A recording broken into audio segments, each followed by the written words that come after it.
C'est notre Tour Eiffel, c'est notre Guggenheim, et c'est le moment pour nous de changer la façon dont les gens voient notre ville.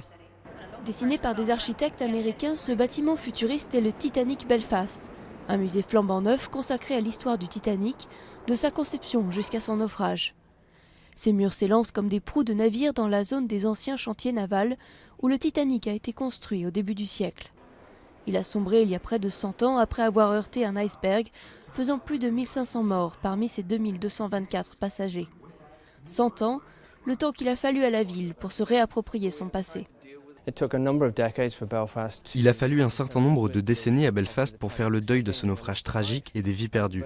Alors oui, ce qui est arrivé au Titanic fut un désastre, mais le Titanic lui-même, le navire, n'était pas un désastre. C'était un exemple de travail de qualité, requérant des compétences de haut niveau, et c'est cette histoire qui, selon nous, vaut la peine d'être racontée. Les concepteurs réfutent le terme de musée, car il n'expose pas de reliques. Le visiteur est invité à revivre la légende au moyen d'effets spéciaux et d'expériences en 3D. Les odeurs des ateliers ont été recréées, les cabines reconstituées à l'identique, de la première à la 3e classe.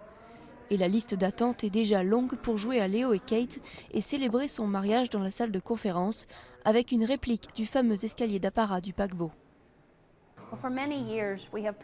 Pendant beaucoup d'années, nous avons fait la promotion de Belfast et de l'Irlande du Nord comme destination touristique, mais c'était très difficile, parce que nous avons un passé très négatif, à cause des années de conflits et des problèmes politiques.